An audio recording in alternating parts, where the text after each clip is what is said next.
It is day 28 of my 30-day health challenge. I was expecting to be doing this video from DFW Airport as my husband and I waited for our flights to go to Florida this weekend for a long weekend visit with our daughter and her little family that just moved to Florida. That didn't turn out to be the case. During the night, after we went to bed last night, our flights were canceled.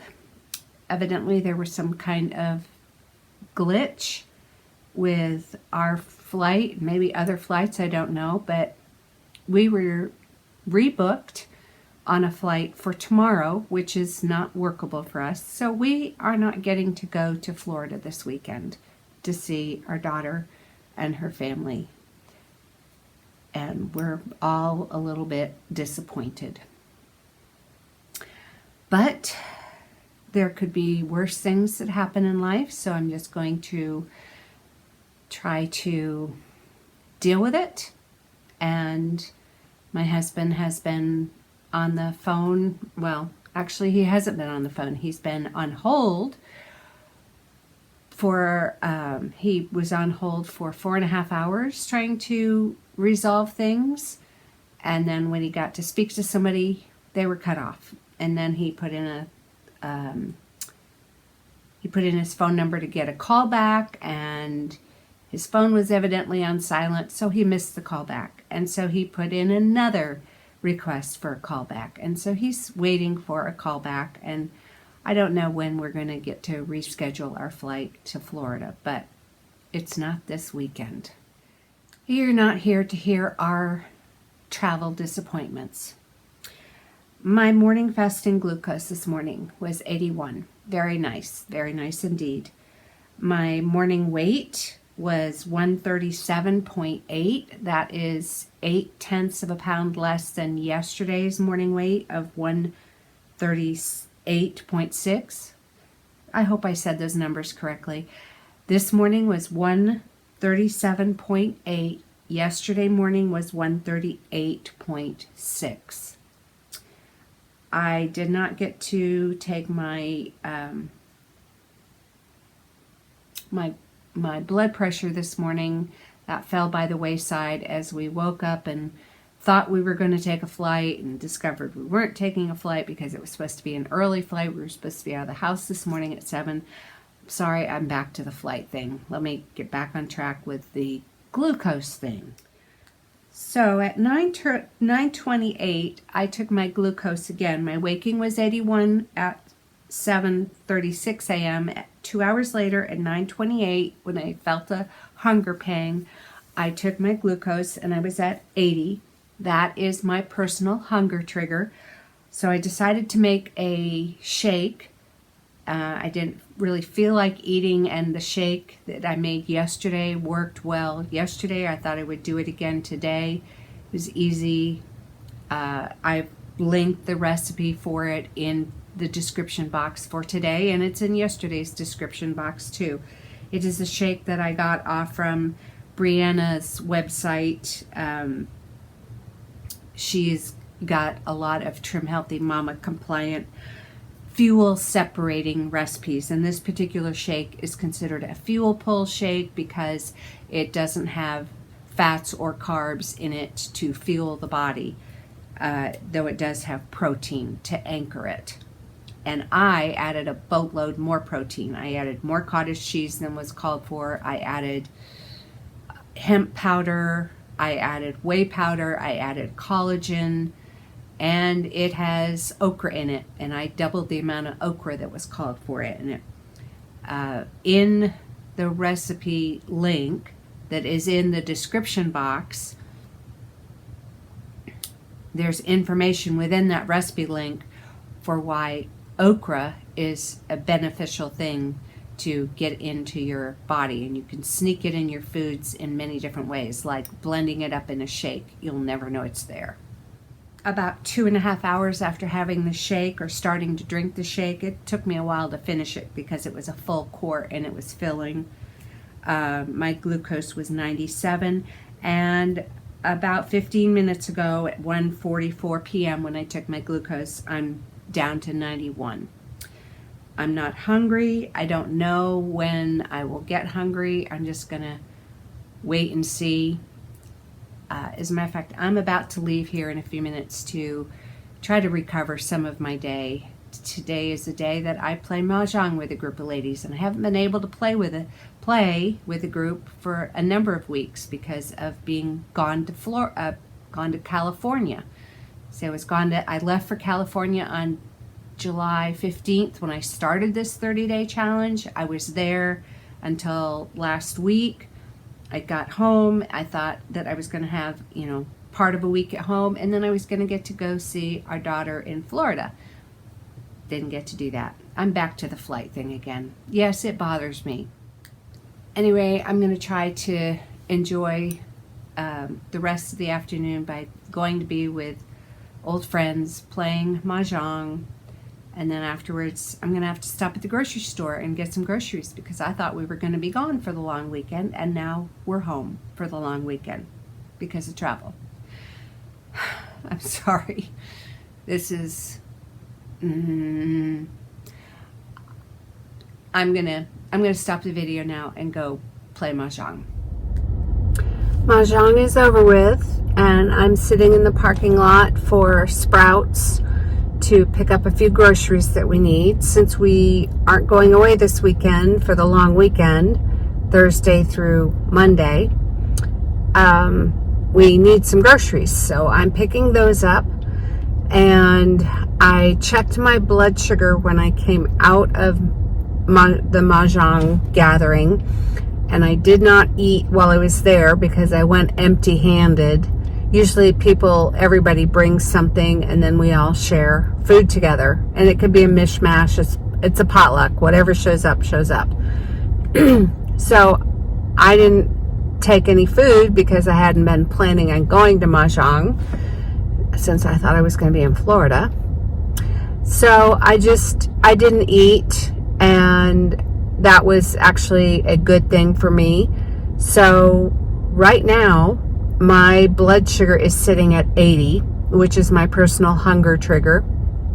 I went ahead and entered the data in the data-driven fasting app, and I'm curious when I'm going to see the app drop me down a point. I suspect it's going to happen in the next couple of days, I would think, because I keep meeting my trigger. And I'm not hungry, but all I've had today was that shake that I made this morning. Granted, it was protein packed. I put a lot of protein in it, and I put different varieties of protein. There was the cottage cheese, there was the whey powder, there was the hemp, 2 kinds of hemp powder. I used a Nutiva brand hemp, and I used the Trim Healthy Mama brand hemp. Collagen, I did that too. Now, I didn't use big servings of each thing, but I put in a variety of protein, and then I had fiber in it too. I used glucomannan. The reason for glucomannan would be in the recipe link for the shake that I made. And glucomannan is a really healthy fiber to be using for our gut health. Anyway, I'm not hungry. And so even though I'm at my trigger of 80, I think I'm going to pass and go to bed in about an hour. Right now it's 7:20, and I usually call it a night by 8:30. So I think I'll just go to bed and start fresh tomorrow if I'm not hungry. If I do get hungry, I'm going to make sure I have some lean protein to take care of me. Instead of putting in fuel of fats or carbs, I will just do lean protein and maybe some greens. Like I'm probably going to pick up a box of spring greens, and then I could make Nuchi greens. Since I've mentioned that, I will put a link for Nuchi greens in the video description box. That's a very nutritious way to get in vegetables and leafy greens. It's got B vitamins because of the nutritional yeast. And I can pull back on the fats. I can even use MCT oil as my fat if I want. And that's a very fast burning, flash burning oil. Something about it doesn't go through it isn't processed in the liver the same way other oils are. Okay, so I'm going into Sprouts now to get the groceries, and then I will finish up this video when I'm home and I've put the few groceries that I've gotten away, when I put them away, and then I will go ahead and take my glucose again to see what it's doing, and then end my video for day 28 of my 30-day health challenge. Well, I'm home and the groceries are put away, and it's the end of the day, my day 28 of my 30-day health challenge. So only 2 more days to record for this series of videos. I looked at the app to see if my trigger had changed, my personal hunger trigger, if it had dropped from 80 down to 79. It hasn't. It's holding steady at 80. And I also looked at the daily lesson, which is actually very applicable for me right now, because when I got home and I was putting away groceries, all of a sudden, wham, I was hit with some intense hunger. So I went ahead and I tested my glucose, and it was 85. So it had gone up from sitting in the parking lot testing at Sprouts. It went up 5 points. So I'm going to read to you the daily lesson that popped up. I'm not sure when it refreshed today to give a new lesson, but the question is, what affects your blood glucose? So it says, as noted by Dr. Jason Fung, who's, he's considered an authority on fasting. He commented in the Optimizing Nutrition group that Marty had started on Facebook back in 2016, and when Marty was developing data-driven fasting. So this is the comment that Jason Fung made to one of Marty's posts about using your glucose number as your fuel gauge. So Dr. Fung wrote, "This makes a lot of sense to me in theory. However, one caveat would be that medications and insulin obviously would gum up the entire system. The other thing would be stress. Cortisol. The hormone cortisol also increases blood sugars. So how would you deal with that? If you could control for those 2 things, then this would definitely be an idea worth testing. The idea of using your glucose meter as your fuel gauge." And then he ends by saying, "I like the idea of varying the fasting period. I think that intermittency is a key component to success." And Marty answered him, "Thanks, Jason." Then the lesson goes on to say, tracking your blood sugars is a powerful way to ensure you give your body what it needs when it needs it. However, there are a number of factors other than what you are eating. Many people find it confusing when they start testing their blood sugars for the first time. It's useful to be aware of these things so you can get on with focusing on the simple signal given by your blood sugars before you eat and ignore the noise. So then someone, I don't know this gentleman's who he is, but his name is Ben Purcell.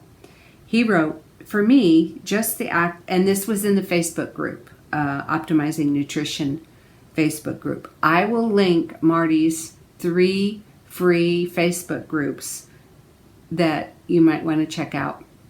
I will link them in the description box of this video. So this gentleman, Ben Purcell, says, "For me, just the act of testing my blood glucose levels was the biggest education. I started seeing the impact of what I was eating in my blood glucoses and slowly started changing what I was eating accordingly. Hot tip, take as long as you like. For me, it's all about measuring what's going on inside. Good luck." So the end of the next part of the lesson, and it's not too terribly long, so hang with me here. Don't be too hard on yourself if you feel compelled to eat before your blood sugars drop below your trigger. The intent of data-driven fasting is to use your blood sugars as a guide. You only have to log a blood glucose below your trigger more often than not to have progress. There will be times when you choose to eat when your blood sugar is not below trigger. When this happens, just observe the relationship between your hunger and your blood sugars, stress, mood, and hormone time of the month for women, and the many other factors. You will also get benefit in terms of improved blood sugar and weight loss if you can improve your stress, mood, and sleep. If your blood sugar is above your trigger, and this is the very end, if your blood sugar is above your trigger and you are hungry and you choose to eat, you can try to eat a little less or prioritize nutrient-dense foods and meals with a higher protein percentage. If your blood sugars are a little high, you know you still have plenty of fuel in your system, and all you really need is nutrients. This will allow your body to draw down on your body's stored fat and glucose while providing the nutrients you need to function optimally and prevent cravings, as well as preserve your precious lean muscle mass.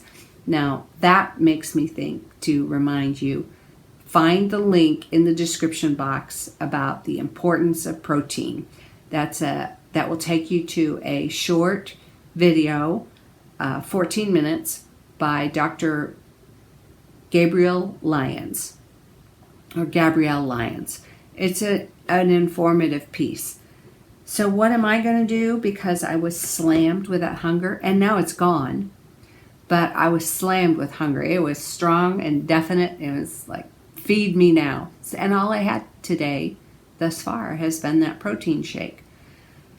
So what I think I might do is go ahead and maybe do a couple of hard-boiled eggs in my Instant Pot, or soft-boiled eggs. I would really like them soft-boiled. It only takes a minute, so I can put a little water in the bottom of my Instant Pot, put some eggs in, bring it up to pressure, and let it pressure cook for just 1 minute, and I will have some beautiful soft-boiled eggs. And that will give me some protein and some good, I believe, B vitamins from the egg yolk, and it will take me through the night. And I don't think I need to worry about, overeating or anything. I'm not feeling like having a salad or making a green drink, but the hot eggs sound good to me, and I won't be putting in a lot of fuel. I'll be getting the fuel from the egg yolks, but that's okay. Eggs are a whole, perfectly composed food given to us by God. And that's the end of my day 28 of my 30-day health challenge.